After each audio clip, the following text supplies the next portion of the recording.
بسم الله وولد ومنفس قدوس أهدو أملاك أمين أما العالم تركبوا أرثوذكساويان نزي منفساوي مرها جبر بالتفل عليه من جدي بالتفل عليه ملك أخوانهم بتكتاتوا كله بسم እግዚአብሔር كما يغنيهم كما يدلهم إلى خجمر نعم لغنا فقد خوينو أبز حالف كفلات على علنا يوم زنبرنا حسابات لما عنتون እግዚአብሔር بزفقد لنا خنغصلينا نزخل بزفقد عدما مستعنا زعدل أملاخنا استخبرن استمسجنن يخن أبز حالفنا أي نجار أبو تمرتنا كم تذكروه زلعلنا يوم رئيستاتنا يروم نجار أبو انتايو أبو عمنتاي تخراتي جبرو ناي أبو مصحفتي عمنتاي بمنتاي ملك عنا نردهم ناي أبو مصحفتي حدا ناي أبو تخرات مصحفتي تنتان مبرهرة مترجم سلازخوانا أبو زصحافهم بنجار أبو إننا العلماء أبوتات زصحافهم مصحفتي وحسابات نعوم نمرد أون ناي وعلو زخوانا منفسها كايدا سلازلو لك قدوس مصحف وي مصحف قدوس نمرد ناي وعلو زخوانا ناي مصحف قدوس أتصنان عمن قدي كم زلو خلو ناي أبو مصحفتون حسابهم نمرد انتايلنا بمنتاي ملك عنا كتاتلو يخنا نبو زلنا خنا ردو زلنا زبل العلنا نيرنا لو ما عند خعا أبو قدم لنا كم زلعلنا يو أبو وانا تخرتهم ناي እግዚአብሔር ትምርት ዝኾነ መጽሐፍ ቅዱሳዊ ዝኾነ ሐሳብ መብረራ መትንታን እቅበተ እምነት መስራሕን ሕግን ስርዓትን መውጻይ ሕግን ስርዓትን ከውጽኡ ከለው ካብ አበው ካብ ሐዋርያን አበው ዝረኸብዎ አስተምህሮ እዚ ትውፊታዊ ክኾን ይኽእል ጽሑፋዊ ቃላዊ ትውፊት ክኾን ይኽእል ጽሑፋዊ ትውፊት ክኾን ይኽእል ናይ ግድን ጽሑፋዊ ኣይትብልን ቤተክርስቲያን ናይ ዚኦም ኩሉ ሐሳባት ጥምር ስለ ዝኾነት ናይ ምንታይ ቃላዊ ትውፊት ክኾን ይኽእል ወይ ከዓ ጽሑፋዊ ትውፊት ክኾን ይኽእል ስለዚ ናይ ቃላዊ ይኹን ናይ ጽሑፋዊ ትውፊት ዝረኸብዎም አበው ዝተንተንዎም بمنتاي إنا خنردأ إلنا ندحر تلاعلنا خوينا ناي كاو صحفاوي توفيتات حدا مصحف قدوس لازخوانا مصحف قدوس عبو كما يجيروم يوم زرئيوه كما يجيروم يوم زتنتنوه زبل مرأي إنا خنري سلازي عبو عم مصحف قدوس زلوم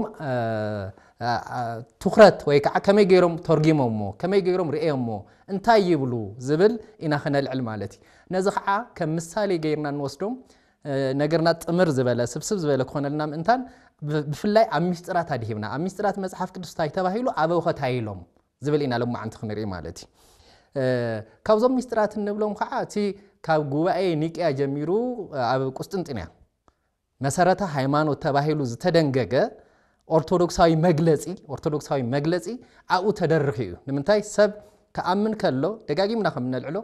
امناتو زقلص قالو امينو ختمق تخوينو قدمت امقاتو كمسكرو زغبو حدا عبي نجر صلوت هايمانوت وي مسارت هايمانوتي انتاي اخا تامني نزي خا امنتاينا نرخو او صلوت هايمانوتي اقديمو يسوع كريستوس ودياو እግዚአብሔር እዩ ኢሎም ይጥሞ ከም ዝነበሩ ሁሉ ድሕር ዝጉባኤ ዝخዓ بسم ወልድ بسم መንፈስ ቅዱስ ንምጥማቅ صلوت ሃይማኖት ክንደግም ወይ خዓ ክንምስክር ንግደዲና صلوت ሃይማኖት خዓ መሰረት ሃይማኖት ዝተባሃለ ዘን ሓሙሽተ ምስጥራት ዝሓዘየ ስለዚህ እዘን ሓሙሽተ ምስጥራት አበው ከመይ ገይሮም እዮም ዝትንትንወን ብምንታይ መልክዖም ዝርእይወን ኣብ መጽሐፍ ቅዱስ ዘሎ አበው خዓ ብምንታይ መልክዕ ገሊጾሞ ዝብል ኢና ንርኢ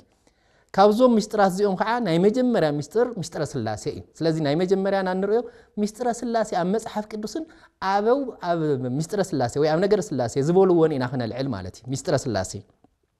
نزي ملعل زخوننا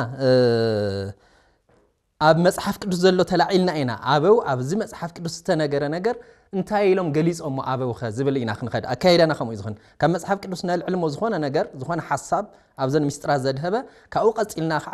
إلنا خع أبو تنتنوز تناجرو حساب إنا خنس مالتي أبي هان سنجيل معرف عسرا كم زلو جنا ناب أبوي عرق خون يبل موت حتيلو ناب حواتي كيدخين ناب أبوي نابهم كعرق يلكي نجاريوم زبل حساب اللوز حزي أب ولد منفس قدوس لنا أب دبر تاور كم زرعنا أيو أب تمكت كم زرعنا أيو ما تمك ملكوت قدوس يوحنس نيسوس كريستوس كتمك كله عز تجلس سلستنة له إذا مصحف قدوس إنا نرخبه أول منفس قدوس بمتاي ملك خمس تجلسوا أب بمتاي تمثيله خمس تجلس ولد بمتاي خمس تجلس منفس قدوس هون بمتاي تمثيله خمس تجلس أب مصحف قدوس نرخبه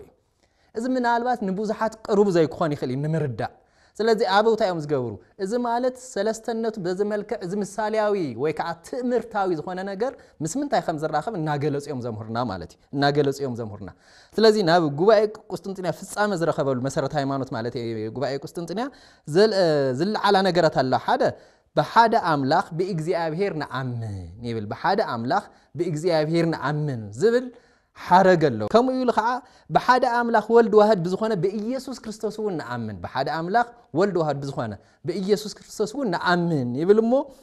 نأمن يزبل مبلّاس يلن مكردام يلن ورد يقول خا هوت بزهب بمنفس كريستوس نأمن يزبل ስለዚህ በሰለስተ ኦሚና ነአምን ሰለስተነት ከምዘሎ ናይስም ሰለስተነት ከምዘሎ አወል መንፈስ ቅዱስ ይሉ ተንቲንልናል ናይስም ሰለስተነት አለ ናይ አካል ሰለስተነት አለ ናይ ግብር ሰለስተነት ወን አለ አው ታይብል ነገር መንፈስ ቅዱስ ምሳል አለ ህይወት በዘህብ በመንፈስ ቅዱስ ወን ነአምን ይብልሞ ምስአብን ወልድን ንሰግደሉ ነመስግኖኒና ምስአብን ወልድን ወን ነመስግኖኒና ነኽብሮይና ንሰግደሉና እዚ كم مصحف قدس بزلو جن كعب بزلك نمأمنان قرب بزخانة كردوا بزخولو كعب كمسكرولو بزخول من جديد تجلس مالتي جن كعب عم مصحف قدس زلو عم مصحف قدس زلو نزي حساب زي أبو انتهي لهم جليس أمه نابز بالإن حزك نخد زي عم مصحف قدس زلو أب اليوم بصفي عمنا له عم ماتيوس وإنجيل معرف إسرائيل شو منتن كوزر حسب شعن تجميره حله كيدو مو ناب عالم كله كيدهم نعلم نأحزاب بسم آب بسم ولد بسم منفس قدوس ناتمقهم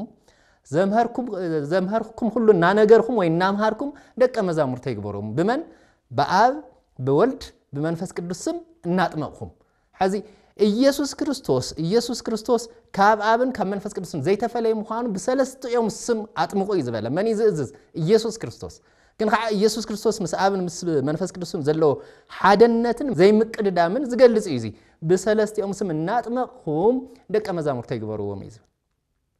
ነዚኦም ብምንታይ መልክዕዮም አብራሪهم አበው ዝብልና خنلعل ሓደ ክልተ ኢና ነልዕል ምክንያቱም ብጣዕሚ ክነውሐና እዩ ካብ መጽሐፍ ቅዱስን ሙሉ አይነልዕልን ካብ አበውን ክልተ ሓደ እናጠቃስና ኢና ክርት መርአያ ስለ ዝኾነ ማለት ነዚ ቅዱስ ባስልዮስ እንታይሉ ዝብል ኣብ ሃይማኖት አበው ከምዚ ይብል መንፈስ ቅዱስ ጥንት ፍጻመ ዘይብሉ በአብ በወልድ ህልው እዩ ጥንት ፍጻመ በዘይብሉ ጥንት የብሉን ማለት ታይ ማለት መንፈስ ቅዱስ ካብ አብን ካብ ወልድን አይቀደምንውን አይድሕርንውን ፍጻሜ ይብሉን ክሳብ ፍጻሜ በዘይብሉ ሓደነት ማዓረነት እዮም ዝነብሩ ይዝብል ዘሎ ቅዱስ ባስልዮስ መንፈስ ቅዱስ ቅድመ አብ ቅድምና ይብሉን ቅድመ ወልድ ቅድምና ይብሉን ወይ ከዓ ድሕር አብን ወልድን ዝተረኸቡና ይኮነን ታይዳ መንፈስ ቅዱስ ጥንት ፍጻሜ ዘይብሉን በአብ ወልድ ህልው እዩ ህልውናኦም ሓንቲያ ምቅድዳም የለን ይብለናል ህልው እዩ ይቅጽልሞ ሰለስቲኦም አካላት በባህሪ መለኮት ሓደ ከም ዝኾኑ በባህሪ መለኮት ሓደ ከም ዝኾኑ ስለዚህ ዞም ምስጥረ ስላሴ ይልና ሓደነትን ሰለስተነትን ንገልጽና ሓደነተሎም ሓደነቶም ታይሉ ይገልጽሎ ቅዱስ ባስልዮስ ኣብዚ ባህሪ ናይ መለኮታዊ ባህሪ በመለኮታዊ ባህሪ ወይ ከዓ በመለኮት ሓደ እዮም በመለኮት ሓደ እዮም ክንብል ከለና ከንታይ ማለትና እዩ አስዒቡ የምጽዩ አብ ሓደ ከም ዝኾነ ወልድውን ሓደ ከም ዝኾነ ከምኡውን መንፈስ ቅዱስ ሓደ እዩ አብ ሓደ እዩ ወልድ ሓደ እዩ መንፈስ ቅዱስውን ሓደ እዩ ስለዚህ ግን ህልውናኦም መንፈስ ቅዱስ ከዓ ምስመን ፍጻመን ድሕረትን ዘይብሉ ምስመን ሓደ ኢልና ኣሎ ምስ አብን ምስ ምስ ወልድን ምቅድዳም ዘይብሉ ድሕረት እውን ዘይብሉ ብሓደ ዝግለጽሉ ሓደነት ዘለዎም ብምንታይ ኢልና ኣሎ ከዓ ብባህሬ መለኮት ስለዚህ ሓደነትን ሰለስተን ኣብ ተገሊጾሎ ይብለና ኣሎ መጽሓፍ ቅዱስ መንፈስ ቅዱስ ተገሊጾሎ ወልድ እውን ተገሊጾሎ ይብለና ኣሎ ዝግለጹሉ መንገዲ ብዝተፈላለየ ትእምርታዊ ይኹን ኣማናዊ ዝኾነ ምግላጽ ተገሊጾም እዮም ንኣብነት ኣብ ሰማይ ኮይኑ ዝፎቶ ወደይ ኢሉ መንፈስ ቅዱስ ብርግብ ኣምሳል ወሪዱ ንብሮም ዞም ትእምርታዊ ከዓ ዝግለጹሎም መንገድታት እዮም ወልድ ከዓ ብስጋ ተገሊጹ እዚ ዝብራህርህሉ መንገዲ መጽሓፍ ቅዱስ በዚ ልክ ኣያብራህርህን እንታይ ዝብለና ንሱ መጽሓፍ ቅዱስ እንታይ ዝብል እግዚአብሔር ወልድ ክጥማቅ ከሎ ይነግረና እዩ ድምጽ ካብ ሰማይ ከም ዝመጸውን ይነግረና እዩ ፎቶ ወደይ ከም ዝበለ ርግቢ ከዓ ዘጥምቆ ዝነበረ መጥምቀ መለኮት ዮሐንስ ከም ዝረአየ ይነግረና እዩ እዚ እንታይ ማለት እዩ ክብራህራህ እንድሕር ኮይኑ ኣበዮም ዘብራህርልና እዩ ምብራህራህ ማለት ንሱ እዩ ሓድሽ ነገር መምስራት ኣይኮነን ግን ከዓ ምስጢረ ስላሴ ኣሚኖም በዚ መልክዕ ዝተንተኑ ዘብራህርሁ ከም ዝኾኑ ምርዳ ኣድላይ ስለ ዝኾነ ማለት እዩ ሓደ ክንጠቅስ ካብዚ ኣብ ምስጢረ ስላሴ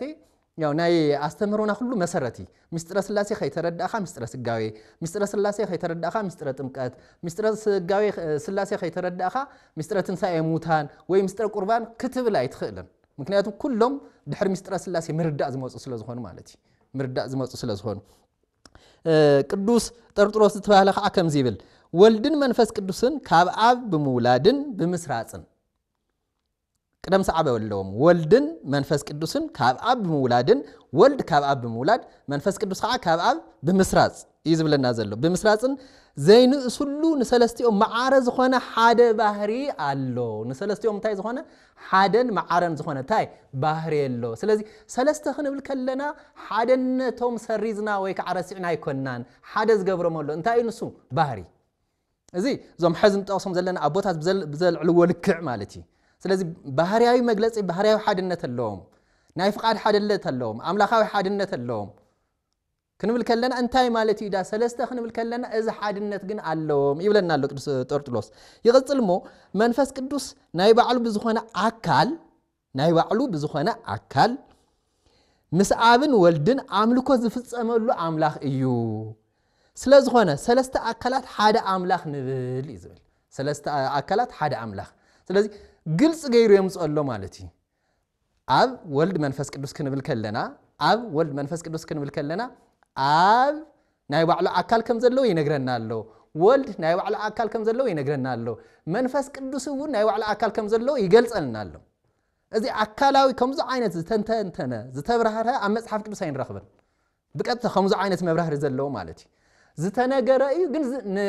ነቲ መንበባይ ወይ ነቲ ሰማዓይ ከዓ ዝተብራህረ ዘይክኾን ይኽእል እዩ ክልቲኡ ዝተፈላለየ እዩ ዝተነገረ እዩ ግን ዘይተብራህረ እዩ መኒ ዘብራህርሆ ተይልና ከዓ ኣበው ምንታይ መሰረት ገይሮም ኣብ መጽሓፍ ቅዱስ መሰረት ገይሮም ወይ ከዓ ኣብቲ ቃላዊ ዝኾነ ትውፊት እውን መሰረት ገይሮም ግን መጽሓፍ ቅዱስ ይትርጉሙልና ማለት እዩ ሕዚ ጠርጥሮስ ዘልዕሎም ሰለስተ ዓበይቲ ነገራት ኣለዎም ሓደ ዝገብሮም ባህሪ ኣሎ ይብል እሞ መንፈስ ቅዱስ በኣካል ኣብ በኣካል ወልድ በኣካል ኢሉ ከዓ ይገልጸልና ኣሎ ስለዚህ ኣካላዊ ሰለስተነት ከም ዘለዎም ይነግረና ኣሎ ማለት እዩ ሰለስተ ሓደ ንብል ሰለስተ እውን ንብል ክንብል ከለና ሓደ ክንብል ከለና በባህሪ እዩ ይብለና ኣሎ ሰለስተ ክንብል ከለና ከዓ በኣካል እዩ ከምቲ ዝበልኩ ኣብዚ ብዝተገለጸ መልክዕ እዩ ሰለስተነቶም ግን ብስም ብግብር ብኣካል እዩ ናይ ባዕሉ ዝኾነ ኣካል ኣለዎ ኣብ ናይ ባዕሉ ዝኾነ ኣካል ኣለዎ ወልድ ናይ ባዕሉ ኣካል ኣለዎ መንፈስ ቅዱስ ናይ ባዕሉ ግብር ኣለዎ ኣብ ናይ ባዕሉ ግብር ኣለዎ ወልድ ናይ ባዕሉ ግብር ኣለዎ መንፈስ ቅዱስ እዚ እውን ጠቒስዎ እዩ ንምንታይ ወልድን መንፈስ ቅዱስን ይብል እሞ ብምውላድን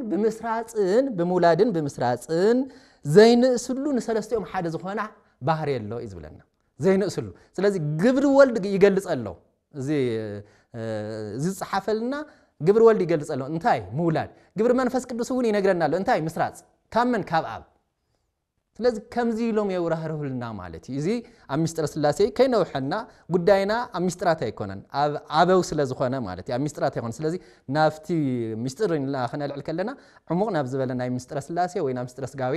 ክንኣቱ ኣይኮነን ግን ኣብኡ ኣበው እንታይ ኢሎም ዝብል መሰረታዊ ነገር ሒዝና ንምኻድ ስለ ዝኾነ እቲ ዝተልዓልናሉ ጉዳይ ማለት እዩ ካልኣይ ኣብ ምስጢረ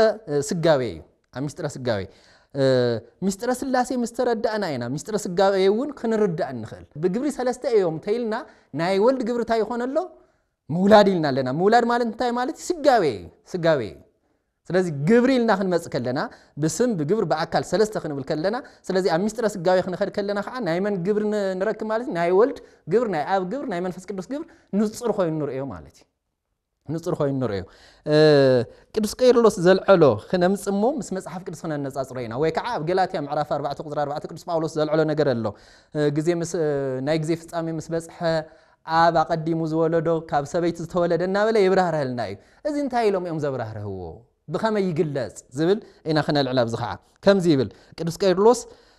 نايدين مريم نجار أبزل على اللو حاد درسان كم زي يبل نمانو كسات حفو مالتي كاب إجزاء بهيرز تولد إجزاء بهير قال كاب كدوس دينجر مريم تولد يبل مو فصام سبكونا يكتا فصوم سبكونا ورديلو سجاس لستوهاده كاب ملكوتاي بحري أيتفلين كنمزينا نحدن تن حسابات تن حركات خنوصانينا ناتنا باهري سلازتو هذا ركب إساء بحال يزبل سلازي أبزي مولع حساب أبزي أنكاز أزي توسنا حركات نوصا هذا كم زي زبل كدوس كيرلوس كاب إجزابير زتولد أيبل كاب إجزابير زتولد إذا خاء مصحف كدوس بمتاي تجلس له قدم كم زول خو أب جلاتيا معرفة 4 قصر 4 كدوس باولس جلس له فتصام زمن مسخونة وي مسبصحة كاب سبيتز تولده انتهي الآخر ودو الآخر كدوس كيرلوس حتى يبلله كاب إجزابير زتولده كاب إجزابير كم يجيرون 5 سنين كم زبره هون مرأي سلازد اللي مالتي قصيلو زل حرك إجزابير أقدمك قال نبره يبلله إجزابير قال ده يبلله كدوس كيرلوس نا إجزابير قال يزبل زله نا إجزابير قال أبي يوحنس وإنجيل معرف حدا قصر حدا خلينا نجمر كلنا حتى يزبل أقدمك قال نبره قال دما بإجزابير نبره قال دما من نبره إجزابير نبره يبلو مون أبو قصر 14 تخبص حكى له قال خا أسقى خونا يبلنا قال خا أسقى خونا سلازي كدوس كيرلوس أبي يوحنس وإنجيل زلون تايب لله إجزابير قال نا إجزابير قال يبلنا نا إجزابير قال إذا كان مصحف كدوس توسد جن بز تبرهره من قد أنا قرب زخونا من قدي مجلس أدلى سلاز خونا مالتي قال حرق انتاي كاب كدوس دينجر مريم تولده قدم لنا تاي لعلنا نينا كدوس باولوس أبو جلاتيا ملك تايل نيرو كاب سبيتي زتولده ودو لآخر سبيتي استبهلت منيا قدس دينجل مريم قدس كيرلوس بسمات أغيسو تايبللو كاب قدس دينجل مريم تولده يبلنا له تا سبيتي لو مصحف قدس جلسا قدس دينجل مريم ياي خزون حدا حرق خنوسخ سغا سلازتوهاده كام ملكوتاوي بحريو ايتفلين سغا سلازتوهاده كام ملكوتاوي بحريو ايتفلين قدم لنا علنا بملكوتاوي بحري ولد مسعاب يكون مسفس قدس مقدام يلن معارن حدنيو بفقاد معارن حدنيو بتئزاز معارن حدنيو مقدام يبلوم دحرته غن يبلوم حدا كافت حدا ايقدمن ايدحرنون مقدام تزيهالي مدحر سلازيله مالتي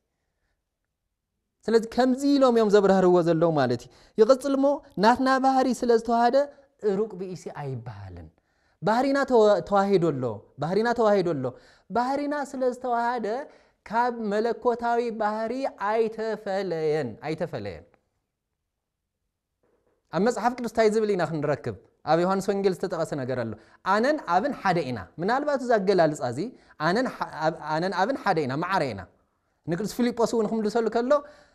أب أرئينا موي أخلنا مسؤولة كساب حزم مساخم إن أتملالسهم مساخم إن أنا بروح أي رأخان ندخا أي تفلت ندخا أي رأخان ندخا إزبالو إذا مالتي عاب كتب الكلخة أنا ون اللخ بمنتاي بملكوتاوي بحري فيليبوس نزي تجلس ألون سلز نبرة جن كعا أبز مصحف كدس جن ببحري بسلطان بعجزازة ويكعب بخالق جبر خعب بتواهدو زلو نجر أي جلس أنتاي دا أنا أبن حدينا كدوس كيرلوس نزي زبره زلو أنا أبن حدينا زبالة كم من استولدك ودي إجزابير زخانة كاب سبيت استولد زبالة مصحف كدوس كاب كدوس دينجل مريم زتولد إلو يبرهرهمو سجانا سلز توهاده كامل كتابي بحريو أيتفلين إذا أما صحف كدوس بخمس عينة هجلال أصل زين رخو مالتي حسب الله جنا يتبرهرهني نبل زلنا سلزي يبرهره لنا زماننا نزي مصحف يترجمو كاب ناي أبو تخرج زماننا يوم سرعات يوصو إكمة أمنة ويا بوليتكس زماننا الناس هالسايتاي مصحف كدوس يتنتونو يبرهره يتنتنو يبرهرو ቅዱስ ቄርሎስ እውን እዚ ዝገብር ዘሎ ኣብ ምስጥረ ስጋዊ ዘለዓልና ሓደ ዓብይ ነገር እዚ ስለ ዝኾነ ማለት እዩ ስለዚ ቅዱስ ቄርሎስ ኣብቲ ዘመን ንሱ ተላዒሎም ዝነበሩ ለቱ ስብሐት ንኢየሱስ ክርስቶስ ካብ ኣብን ካብ መንፈስ ቅዱስን ኣንኢሶም ዝርእዩ ወይ ከዓ ብጸጋ ዝኸበረ እዩ ዝብሉ ዝነበሩ ለቱ ስብሐት ብጸጋ ዝኸበረ እዩ ይብሉ ስለ ዝነበሩ ንዖም መልስ ክብ ከሎ ከዓ ከምዚ ይብል እንታይ ይብል በአምላኽ ሰብ ሙኻን ከም ዝረኸብናዮ እናኣምኖ ድሕነት እንታይ እዩ ዳ ክኾን ኢሉ ይሓቶ ንሕቶኦም ብሕቶ መልክዕ ይምልሰሎም እንታይ ብዝብል እንታይዮም ዝብሉ ዘለው ብጣዕሚ ይቅርታ ኢየሱስ ክርስቶስ ኣምላካዊ ክብሪ ብጸጋ ዝረኸቦ እዩ ሓፈሻዊ ያገላልጾም እዩ ብጸጋ ዝረኸቦ ክብሪ እዩ ይብሉ ስለ ዝነበሩ እዚ ማለት እንታይ ማለት እዩ ምስ ኣብን ምስ መንፈስ ቅዱስን ማዕረ ይኮነን ማለት እዩ እዚ ማለት ምስ ኣብ ማዕረ ይኮነን ማለት እንታይ ማለት እዩ ኣምላካ ይኮነን ማለት እዩ ብኽብሪ ናብ ኣምላካዊ ባህሪ ዝተጸግዐ ወይ ዝዓበየ እዩ ዝብል እዩ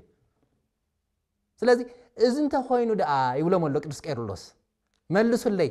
ድሕና ደ ትብሉ ኣለኹም ኣብ ድሕነት ኣለና ደ ትብሉ ኣለኹም ድሕነት ዝፈጸመልና ኣምላኽ እዩ ዶ ንብል ኣለና ድሕነት ዝፈጸመልና ኣምላኽ እንድሕር ኮይኑ ኢየሱስ ክርስቶስ ከዓ ኣምላኽ እንተዘይኮይኑ እቲ ድሕነት ለኣበየሎ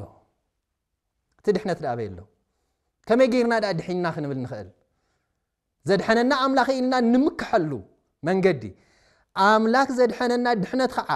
ብኢየሱስ ክርስቶስ ኢና ዝድሓና እናበልና ኢየሱስ ክርስቶስ ኣምላኽ እናበልና ኢየሱስ ክርስቶስ ግን ኣምላኽ ኣይኮነን ንብል ተኾይንና ብኣምላኽ ዝተፈጸመልና ድሕነት ኣበየሎ ነቶም ሽዑ ተላዒሎም ዝነበሩ ክሓቲ ዘልዕሎ ወይ ከዓ መናፍቃን ዘልዕሎ ሕቶ እዩ እስኪ መልሱለይ ድሕነት ኣይተፈጸመን ድኹም ክትብሉ ስለዚ በዓሉ ክምለስ ከሎቱ ሕታዊ ዝኾነ መልሲ ዝቦም ዘሎ እንታይ ማለት እዩ ኢየሱስ ክርስቶስማ እንታይ እዩ ስጋና ስለ ዝተዋሃደ ደይሉ ነይሩ ቀዲሙ ስጋና ስለ ዝተዋሃደ ካብ መለኮታዊ ባህሪ ኣይተፈለን ደይሉ ነይሩ መለኮታዊ ባህሪ ዘለዎ ኣምላኽ እዩ ምስ መን ማዕረ ዝኾነ ምስ ኣብን ምስ መንፈስ ቅዱስን ማዕረ ዝኾነ ሓደን ማዕረን ዝኾነ ብምንታይ ብመለኮት ብስልጣን ብኣገዛዛ ብፍቃድ ሓደን ማዕረን ዝኾነ حزون حدا زلعلو ነገር ኣሎ ከማና ሰብ እንተኾይኑ እዚ ኣብ ምስጥረ ቁርባን ወንخنا العلينا ከማና ሰብ እንተኾይኑ ከመይ ጌርና ስጋኦ ክንበልዕ ደሙ ክንሰት ንኽእል ዶ ጠቅሊልኩም ስጋኦ ውን ክንበልዕ ኣይንኽእል ኢኹም ትብሉ ኣለኹም ምክንያቱም ዘልዕልዎ ዝነበሩ ኢየሱስ ክርስቶስ ብጸጋ ዝኸበረ ይብሉ ስለ ዝነበሩ ሓደ ኣብ ጥምቀት ኣብ ዮርዳኖስ كتماق كله صقا منفس قدوس زحادورو بدحريو ናብ አምላካዊ ባህሪ ዝመፀ ኢሎም ይሓስቡ ስለ ዝነበሩ ወይ ከዓ ኣብኡ ናይ እግዚአብሔር ኃይል ዝሓደረ ህድረት ንብሎ ማለት ዝሓደረ ኢሎም ይኣምኑ ስለ ዝነበሩ እንበልዖ ዘለና ስጋ አምላኽ እንሰትዮ ዘለና ስጋ ደም አምላኽ ደኣ ከመይ ጌርና አማናዊ ኢና ንቅበሎ ከመይ ጌርኩም ኢኹም እዚ ክትትርጉምዎ ከመይ ጌርኩም ኢኹም ከተረዱና ትኽእሉ ስለዚህ ንሕናስ ታይ ማለት እዩ እንምገበ ዘለና ስጋ አምላኽ እዩ ንሰትዮ ዘለና ደም አምላኽ እዩ ድሕነትና ዝተፈጸመውን ብመኒ ብእግዚአብሔር ብዋዕሉ እዩ ካብቶም ሰለስተ አካላት ሓደ አካል ስጋና ተዋሂዱ ዘድሐነና ኢየሱስ ክርስቶስ እዩ ይዝብል ዘሎ ቅዱስ ቄርሎስ ስለዚህ እንፍጽሞ ምስጢራቱን በአበው በዚህ መልክዕ ዝተተንተኑ በዚህ መልክዕ ዝተብራህሩ እዮም ማለት እዩ ሕቶ ኸላዓል ከሎ አእምሮና ባዕሉን ከሓትት ይኽእል ካብ ካልኦቱን ዝመጽ ሕቶ ክመጽ ከሎ አቀዲምና ክንኸድ ዘለና ናምንታይ ንድሕሪት ኢና ክንኸድ ዘለና ናመን ናብ አቡ እንታይ ኢልና አበው በዚህ ጉዳይ እዚ እንታይ ኢሎም ነይሮም ኣብዚ ዛዕባ እዚ እንታይ መብራህሪ ሂቦም ዝተመለሰ ዝተብራህረ ዝተንተንተነ ስለ ዝኾነ ማለት በአበው ዝተብራህረ ዝተተንተነ መልስ ዝተባሃቦ ነገር ስለ ዝኾነ መብዛሕትኡ ዳርጋ ሁሉ ነገር ስለዚህ ናትና እጃምታ ይዝኾን ንድሕሪት ከይና ኣብዚ ዛዕባ እዚ ኣብዚ ርእሰ ጉዳይ እዚ ቀደምት አበው እንታይ ኢሎም አምሂሮም እንታይ ኢሎም ተንቲኖም አብራህሪሆም ነይሮም ኢልካ ምሕታት እኹሊ በዚህ መልክዕ ስለ ዘብራህርዎ ማለት እዩ በዚህ መልክዕ ስለ ዘብራህርዎ ቀጽሉ ዘሎ ኣብ ምስጥረ ጥምቀት እንታይ ኢሎም ከም ትዘልኩም ጉዳይና እቶም ምስጥራት ኣይኮኑን ግን ኣብ ምስጥራት ናይ አበው አስተምሮ እንታይ ይመስል ንምርአይ ስለ ዝኾነ ኣብ ምስጥረ ጥምቀት ያው ጥምቀት ሁሉና ከምንርዶ በር ናይ ሁሉ ምስጥራት ማለት ናብ ሓደ ገዛ ከተኣቱ በር ጌርካ ኢኻ ከተኣቲ ጥምቀትን ከመይ እንታይ ማለት እዩ ሓደ ሰብ ኣሚኑ ቀጽሉ ዝፍጽሞ ምስጥር ጥምቀት እዩ قدم ጥምቀት ስጋው ደሙ የለን قدم ጥምቀት ካልእ ክህነት የለን ተክሊል የለን ዞም ንብሎም ምስጥራት ሁሉ የለውን ድሕሪ ጥምቀት እዮም ኩሎም ሜሮን የለን ምስተጠመቅና ኢና ቁርባን እንብል ምስተጠመቅና ኢና ሜሮን እንብል ምስተጠመቅና ኢና ተክሊል እንብል ዘይተጠመቀ ተክሊል አይፈጸመሉ ምስተጠመቅና ኢና ክህነት እንብል ስለዚህ እዚኦም ምስጥራት ሁሉ በር እንብለውን መእተይ መንገዲ ስለዝኾነ ማለት እና አትየሉ ናፍቲ ናይ ምስጥራት ተሳትፎ እና አትየሉ በር ጥምቀቲ አብዝ ዛዕባ ዝኸንታይሎም ኢና ክነልዕል ማለት ከምቲ ዝበልኩ አቀዲምና ካብንትን ኢና ክነልዕል ካብ መጽሐፍ ቅዱስ ጴጥሮስ ዘልዕሎ ሓደ ሐሳብ ከልዕል ኣብ ቀዳማይቲ ጴጥሮስ ምዕራፍ 3 ቁጥሪ 20 ጀሚሩ ከምዚ ዝብሎ ነገር ኣሎ ውሑዳት ማለት እውን ሾመንተ ነብሳት ውሕዳት ዝበሎም ሾመንተ ነብሳት ብማይ ዝድሓኑሉ መርከብ እንትስራሕ ኢሉ ናይ ኖህ ነገር የልዕልሞ እቲ ናይ ቅዱስ ጴጥሮስ ዋና ዓላማ እውን ጥምቀት ስለዝኾነ ሾመንተ ነብሳት ዝድሓኑሉ ናይ ኖህ መርከብ የልዕልሞ ውርድ ኢሉ እዚ ማይ ድማ ማለት ጥምቀት ምሳሌ ኮይኑ ሕዚ የድሕነና ኣሎ እንታይ ጥምቀት እዚ ናይ ቅዱስ ጴጥሮስ ሐሳቢ ቅዱስ ጴጥሮስ ኣብዛ ቀዳማይቲ መልእኽቱ ዝጽሓፎ ማለት ኣብ ቀዳማይቲ መልእኽቱ ቅዱስ ጴጥሮስ ዝጽሓፎ እንታይ በኖህ ዘመን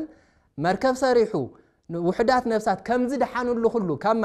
ካማይ ጥፋት ብማይ ከምዚ ድሓኑ መርከብ ኣብ ማይ አትንሳፈፍ ነይራ ስለዚ ብጥምቀት ብማይ ከምዚ ድሓኑ ሁሉ ብማይ ዝመጽእ ዝነበረ መቅዘፍቲ ኣብ ማይ ኮይኖም ከምዚ ድሓኑ ሁሉ ዞም ውሕዳት ነፍሳት ሾመንተ ዝብሎም ዝነበረ ያው ካብ ኩሉ እንስሳት እውን ከም ዝነበረ ፍሉጥ ንምንታይ ዳ ሾመንተ ኢልዎም ተይልና ድሕነት ዝግብኦም ደቂ ሰባት ንምግላጽ ደቂ ሰባት ደቁን ባዕሉን ደማሚሩ ሾመንተ ነፍሳት ዝብሎም ከምዚ ይብለና ኣሎ ስለዚ ሕዚ እንድሕነሉ ምሳሌ ትእምርት ኮይኑ የገልግል ንሱ ሕዚ ድሕነት እንረኽበሉ እንታይ ጥምቀት ሽዑ ግን መን ዝድሓነሉ ኖህን ቤተሰቡን ዞም ሾመንተ ነፍሳት ዝበሎም ዝድሓኑሉ ይብለና ኣሎ ዝድሓኑሉ ሕዚ እዚ ምሳሌ ያው ኮይኑ ብጥምቀት ድሕነት ንረኽበሉ ለና ይብለና ኣሎ ቅዱስ ጴጥሮስ ቅዱስ ጳውሎስ እውን ኣብ ሮሜ መልእኽቱ ዘን ድሓር ዘልዕለን ሐሳባት ገዛእቲ ስለዝኾና ምዚ ስለዝኸዳየ ዘን ናይ መጽሐፍ ቅዱስ ክፍልታት ዘልዕለን ዘለኹ ሮሜ ምዕራፍ 6 ቁጽሪ 3 ጀሚሩ ከዓ ቅዱስ ጳውሎስ ከምዚ ይብል ምስ ክርስቶስ ኢየሱስ ሓደ ንክንኾን ዝተጠመቕና ኩላትና ምስ ሞቱ ሓደ ንክኾን ጥምቀትና ምስ ሞቱ ሓደ ዝገብረና እዩ ማለት እዩ ንክንኾን ከም እተጠመቕና ዶ ኣይትፈልጡን ኢኹም ይብል እሞ ኣብ ጉባኤ ቁስጥንጥንያ ክንመጽእ ከለና ከዓ እንታይ ዝብል ሓረግ ኣሎ ወነአምን ባህቲ ጥምቀት ለስርየት ኃጢአት እዚ ናይ ኣበው ውጽኢት ስለዝኾነ ማለት ጉባኤ ቁስጥንጥንያ ዝተኣከቡ ኣበው እዮም ዝደንገግሉና ነገር ሃይማኖት መሰረት ሃይማኖት ካፍቶም መሰረታዊ ናይ ሃይማኖት ድንጋጌታት ሓደ ታይ ዝብል ወነአምን ባህቲ ጥምቀት ለስርየት ኃጢአት ንስርየት ኃጢአት ብትኾን በሓንቲ ጥምቀት ነአምን ንስርየት ኃጢአት ብትኾን ብጥምቀት እውን ነአምን እዚ ኢልና ናብ ሕድሕድ ኣበው ክንመጽእ ከለና ከዓ ናይ ቅዱስ ጎርጎርዮስ ዘኑሲስ ክነልዕልና ሓደ ኣባህል ኣለዎ ናይ ቅዱስ ጎርጎርዮስ ዘኑሲስ በእንተ ጥምቀተ ክርስቶስ ኣብ ዝብል ድርሳኑ ዘልዕሎ ከምዚ ዝብል ንውሕ ዝበለ ንባብ ስለዝኾነ ብጽሞና ክንከታተል እላቦ ጥምቀት ካብ ኃጢአት ዘንጽህ እዩ ይብል እሞ ጥምቀት ካብ ኃጢአት ዘንጽህ እዩ መስተሰሪ በደል እዩ ምኽንያት ምሕዳስን ሓዲስ ልደትናን እዩ ምኽንያት ምሕዳስን ሓዲስ ልደትናን እዩ ይብል እሞ ሓዲስ ልደት ክንብል ከለና بسجاوي عيني زرع للدت إلكا كي تحسب يقول بعين سجانا زي الرأى مالتين دي السويز بنقرن نازل لك دسكور جيروس زنوسيس سلازي بسجا عين زرع للدت إلكا كي تحسب منفساوي نجار نمردا كم زدنجوي كم أيهوداوي نيكوديموس عبي سب نفس أنات عين لوت إن نبلة نجارت مكات نبرها يخيد مو زشمجلن قداو زشمررن سبو نفس عنتن من سينتن عين ملسون انتهي دا يغصل انت خوانا قنا نايحاتيات بسلا زتشكمه بخفوق لما زقول مثلا زعارقن نفس عناوي يوهنا عينان مولسو تمكات كم زي اتقبر يغصل حديث تولد هزعان كاب كسن كاب قصعاتن ነፃ ከም ዝኾነ ሁሉ ብጥምቀት ዳግም ዝተወለደ ሰብውን ካብ ናይ ኃጢአት ዕዳ ነፃ ስለ ዝኾነ ዝሕተተሉ አበሳ አይህሉን ለስሬት ኃጢአትና ዝመጻና እናዘከርና ማለት ብማይንት ንሕጸብ ብጭቃን ርስሓትን ዝረስሐ ሰብነትና ንጹህ ከም ዝኸውን ብምስጥረ ጥምቀት መንፈሳዊ ንጽህናን አብርሆትን ነጥሪ ወይ ገንዘብ ንገብር ይዝብል ቅዱስ ጎርጎርዮስ ዘውነሲስ بخمزي ጥምቀት ዘብራሩ እንታይ ልናልዕልና ነርና ቀዲምና ናይ ኒቆዲሞስ ነገር አልዕሉ ነይሩ ኒቆዲሞስ ማለት ብለይቲ ኣብ እግሪ ኢየሱስ ክርስቶስ ዝመሃር ዝነበረ ናይ ፈሪሳውያን ወይ ከዓ ናይ ነገር አይሁድ ሊቅ ወይ ምሁሪ ግን ኢየሱስ ክርስቶስ ብዛዕባ ጥምቀት ክነግሮ ከሎ ዓብይ ሕቶ ይኾይንዎ ነይሩ ሓደ ዝተገጸጸሉ ንሱ እዩ መምህር ኮይንካ ንሃለኻ ንምንታይ ኢኻ ዘይተረዳእኻ እዩ መጽሐፍታ ይመርመሩኩም እንድኹም ካብ ዝተባሃሉ አቀራርባ ሓደ ንሱ እዩ ከመይ ገይሩ ዳግም ይውለድ ትብለና አነ ሸምጊለና እናሃለኹ ናባደይ ማህፀንዴ ከአቲ ዝብል ሕቶ ይልዕ ነይሩ ኒቆዲሞስ ቅዱስ ጎርጎርዮስ ዘልዕሉ ዘሎ ከምዘይ ተረድኦ ኒቆዲሞስ እናበለይ ዘልዕሉ ዘሎ ከመ ይኮናን እርጋነ ይኮነን ስጋዊ እርጋነ ይኮነን ወይ ዝተሸምረረ ቆዳና ክንመልስ አይኮነን ወይ መንእሰይ ዝኾነ ናብ ህፃነት ክንምልስ አይኮነን ጥምቀት እንታይ ዳ አትገብር ተይሎም እንታይልና ይብል ጎርጎርዮስ ቅዱስ ጎርጎርዮስ ዘንሱስ እንታይ አትገብር ስሬታ ኃጢአት ያተርክብ ሓደ ጊዜ ዝተጠመቀ ህፃን ሐዲስ ህፃን ተወሊዱ ምንም አይነት ናይ ቅጽዓት ይሁን ናይ ክሲ ነገር ከም ዘይብል ካብ ዝኹሉ ነፃ ከም ዝኾነ ሁሉ መቸም ዝተወለደ ህፃን ሐዲስ ህፃን አጥፉ ኢሉ እና ንሐስቦ ነገር ኳስ ካብ ክስ ነፃ እዩ ካብ በደል ነፃ እዩ ካብ ምንም አይነት እንትን የብሉን ቅጽዓት የብሉን እዚ ህፃን ነፃ ከም ዝኾነ ሁሉ ጥምቀት ከዓ ከምዚ ህፃን ካብ ኩሉ ናይ ክስዕዳያ ነፃ ትገብረና ንስሬታ ኃጢአት ማለት ንሱ እዩ ካብ ዝኾነ ይኹን ናይ በደል ኃጢአት ዝሰራሕና ኃጢአት በደል ብጥምቀት እንታይ ይሆን ስሬት ንረክብ ስለዚህ ህፃንነት ንረክበለና ማለት እዩ ህፃንነት ንረክበለና ናይ በደል ነፃነት ንረክበለና ሕድገት ማለት ናይ ኃጢአት ሕድገት ንረክበላ እያ ይዝብለና ዘሎ በዚህ መንገዲ አፍቶም ተጠቀሱ ናይ መጽሐፍ ቅዱስ ክፍልታት ብኾምዝ መንገዲ ስለዘይተብራህርሁ አበው ከዓ ንዝምልከቶም አካላት እናብራህርሁ እናረድኡ እናተንተኑ አብነት ወይ ምሳሌያዊ ዝኾኑ ትእምርታዊ ዝኾኑ ነገራት እናምጽዮም ዘብራህሩና ዝትርጉሙልና ዝመኽሩና ሓደ ክንወስኽ ኣብ ዛዕባ እዚ ሓደ ክነልዕልሞ ናብ ካልእ ክንሰግሪና ቅዱስ ቄርሎስ ዘልዕሉ ሓደ ነገር ከዓ ክነልዕልሞ ዝውንውሕ ዝበለ እዩ ክንቅጽለለና ከምዚ ይዝብል ክርስቶስ ካብ መስቀል ኣብ ቅድሜና ናብ ዝረአናዮ ናብ ዝቕበረሉ ቦታ ወይ ከዓ ጎልጎታ ማለት ከም ዝተወሰደ ንስኻትኩም ዝበሎም ዞም ሓደሽቲ ተጠመቕቲ ማለት እዩ ንስኻትኩም ወይ ከዓ ሓደሽቲ ተጠመቕቲ ድሕሪ ሕዚ አምላካዊ ዝኾነ ምስጢረ ጥምቀት ናብ ዝፍጸመሉ ናብ ቅዱስ ናይ ማይ መጥመቂ ንክትኸዱ ኮይንኩም ኣለኹም መናበይ ከም ዝኸደ ኢሎ ክርስቶስ ናብ ጎልጎታ ከም ዝኸደ ናብ ተስተቀበረሉ ቦታ ከም ዝኸደ ሁሉ ንስኻትኩም ወይ ከዓ ሓዲስ ጥምቀት ትጥመቁውን ናበይ ክትኸዱ ኣለኹም ናብ ቅዱስ ማይ ጥምቀት ትረኽበሉ ቦታ ክትኸዱ ኮይንኩም ኣለኹም ይብልሞ ሕድሕድኩም ድማ ብስም አብ ብስም ወልድ ብስም መንፈስ ቅዱስ ምእማንኩም ተሓቲትና ሓደ ሓቂ ክንጥመቅ ከለና ንሕተት ዶ ወንሕተት ዕድሜና መልሲ ንመሃብ እኹል ተኮይኑ ባዕልና قدم إلى كم تقصكو نجار هايمان ويت صلوت هايمان خندقم نجدد هس أنا تخوينا مخا بولدهم ويكعة بناي كريستنا عبون عدن كمسكر اللهم يجبر كمسكر اللهم مالت تاي مالت إذا حلفنا زو سر زلوا زي ناي كريستنا عبو عد زخون زلوا عكال بزي عامين النتزي عب صلوت هايمان أيوة مسرت هايمان بستجلس المنجدي عامينو خعب مون كريستوس كمسل ويخع نمنكستي እግዚአብሔር ክበቅዕ ክገብሮ ዝብል መንፈሳዊ ሓደ ራእይ ዝሽከም ዘሎ አሚንኩም ምእማንኩም ተሓቲትኩም ዶ ይብለሎ ቅዱስ ቄርሎስ ንሕተት ንምስክር ምስ መስከርና ኢና ጥምቀት ዝፍጸመልና እሱ ይዝጠቅስ ዘሎ ማለት እዩ ቅዱስ ቄርሎስ ይቅጽልሞ ንስኻትኩም እውን ምእማንኩም መስኪርኩም እንታይልና ወነአምን ኢልና ቀጽልና ነአምን ባህዶ አምላክ ኢልና ونعم بهاد ጥምቀት ለስሬት ኃጢአት ክሳብ ዘል ፍጻሜ ንበጽሕ እዚ ንምስክር ንስኻትኩም እውን መስኪርኩም ዝብሎ ዘሎ ንዚ ቅዱስ ቄርሎስ ቀጽሉ ሐዝውን ቅጽል አቢሉ ናብት መጥመቅ ድማ ሰለስተ ጊዜ ነአተኹም ወፂኡሁም ጥምቀትና ከመ ይስርዓቱ ጥምቀትና ከመ ንዑኡን ገንዳ ዝግበር ብንዛሃት ዝግበር ጥምቀት የለን ብንዛሃት ጥምቀት ቤተክርስቲያን ስርዓት አይኮነን አይፈቅድን ንምንታይ ቅዱስ ቄርሎስ ዝነግረና ዘሎ ንሱ ሰለስተ ጊዜ አቲኹም ደወፂኡሁም ይበለለው ጥምቀት በዚ ስለዝፍጸም ማለት እሱ ከዓ ናይ ባዕሉ ምስላ ስለዘለው ቅዱስ ጳውሎስ እውን ኣብ ካልእ ቦታ ዘብራህሮ ስለዝኾነ ማለት ይቅጽል እሞ በዚ መልክዕ ክርስቶስ ኣብ መቃብር ሰለስተ መዓልቲ ከም ዝጸንሐ ትምስክሩ ኣለኹም ሰለስተ ጊዜ ናፍቲ መጥመቅ ገንዳ አቲኹም ክትወጹ ከለኹም ኢየሱስ ክርስቶስ ኣብ ከርሰ መቃብር ንሰለስተ መዓልቲ ሰለስተ ቀትርን ለይትን ማለት ከም ዝጸንሐ ትምስክሩ ኣለኹም ስለዚ ጥምቀትና ምስክርና ምንታይ ማለት ናይ ክርስቶስ ይቅጽል ከምዛ ኣብ እትገብሩሉ እዋን በሓደ ጊዜ እናሞትኩምን እናተወለድኩምን ኢኹም ታይ ማለት እዩ በሓደ ጊዜ እናሞትኩምን እናተወለድኩምን ኢኹም ዘይ ቅዱስ ጳውሎስ ከም ዘልኩ ኣብ ሮሜ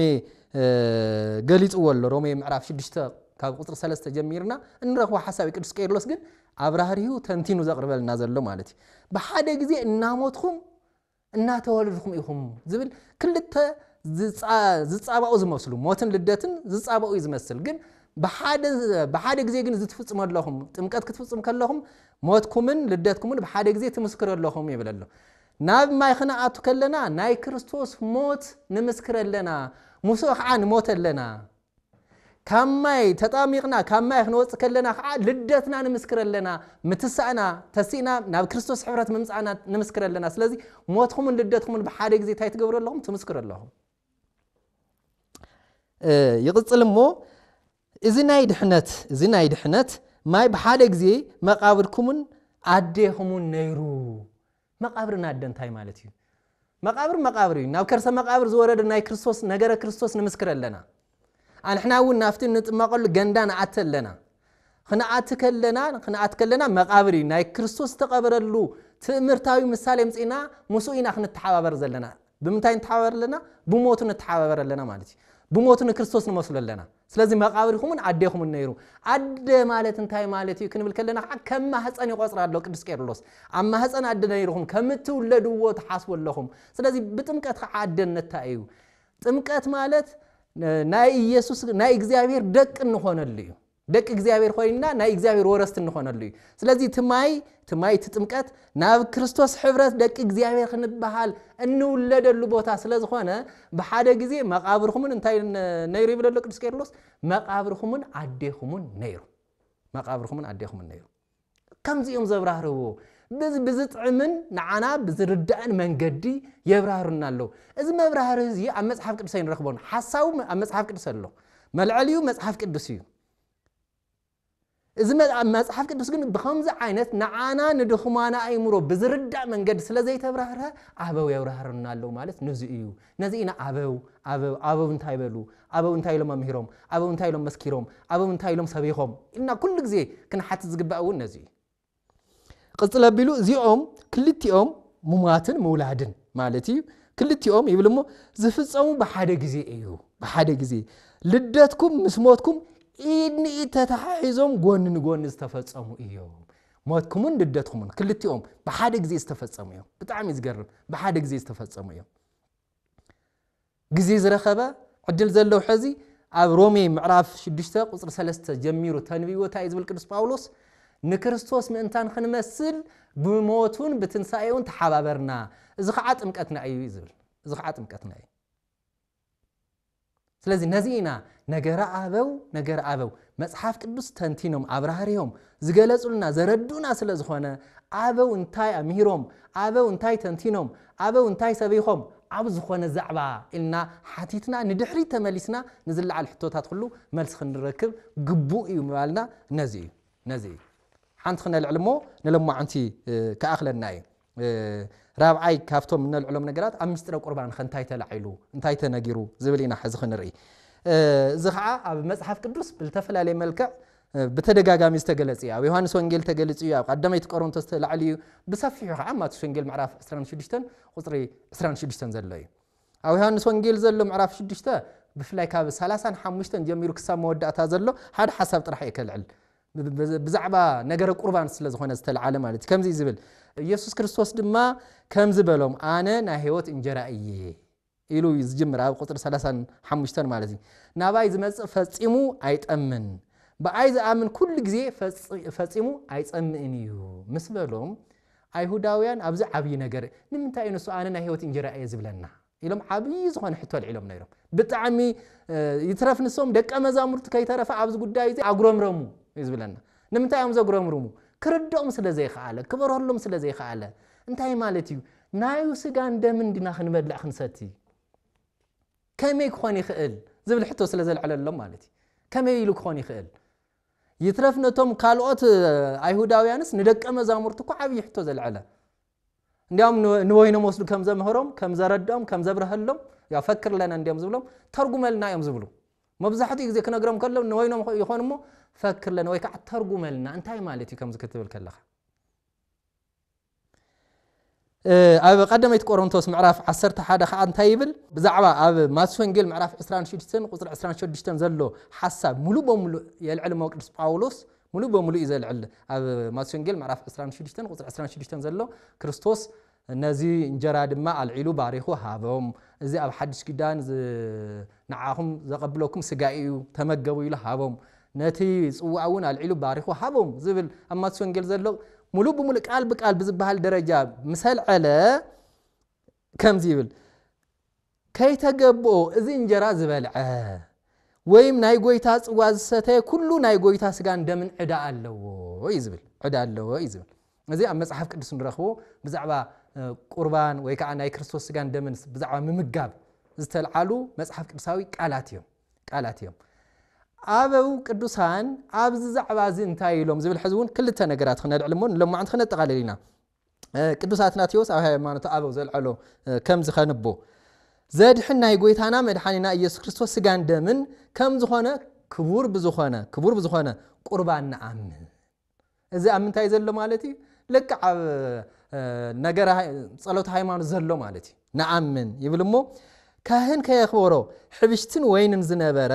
ገና ካህን ከየኽበሮ እንፈልጦ ነገር እዩ ምስጢር ዘበለውን ብንፈልጦ ሕብሽትን ወይን ማይ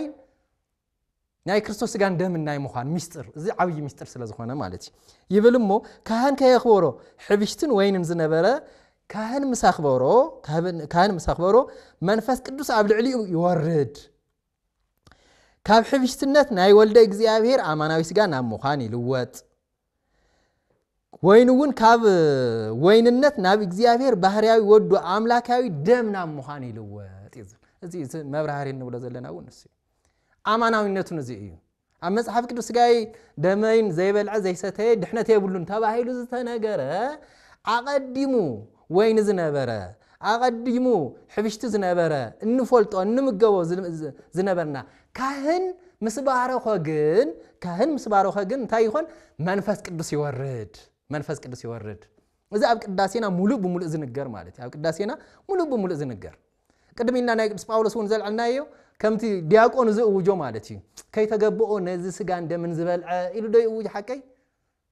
ካህን ከምዚ ኢሉ ይእውጅ እሞ ነዚ ናይ ካህን ቃል ዘቃለለ ኢሉ ከዓ ዲያቆን ይእውጀልና ከይተገብኦ ዝብል ቃል ማለት እዩ ኣብዚ እውን እንታይ ይብለና ኣሎ ቅዱስ ቄርሎስ እንታይ ይብለና ኣሎ ናይ ኢየሱስ ክርስቶስ ስጋን ደምን ሕብሽትን ወይንን ዝነበረ ገና ካህን ከይባረኾ ካህን ምስ ባረኾ ግን እንታይ ይኾን መንፈስ ቅዱስ ይወርድ መንፈስ ቅዱስ ወሪዱ ማለት እንታይ ማለት እዩ እቲ ሕብሽቲ ናይ ኢየሱስ ክርስቶስ አማናዊ ስጋ እቲ ወይንውን ናይ ኢየሱስ ክርስቶስ አማናዊ ደም ከም ዝኾነ ንኣምን ስለዚ እዚ ኢና ንምገብ ዘለና ናይ ኢየሱስ ክርስቶስ ስጋን ደምን ኢና ንምገብ ዘለና እዚ ከዓ አማናዊነቱ ዝተነገረ እዚ ከዓ ኣብ ቅዳሴና ብጣዕሚ ብሰፊሑ ካብ መጀመርያ ክሳብ ፍጻመ ዝንገር ስለዝኾነ ማለት እዩ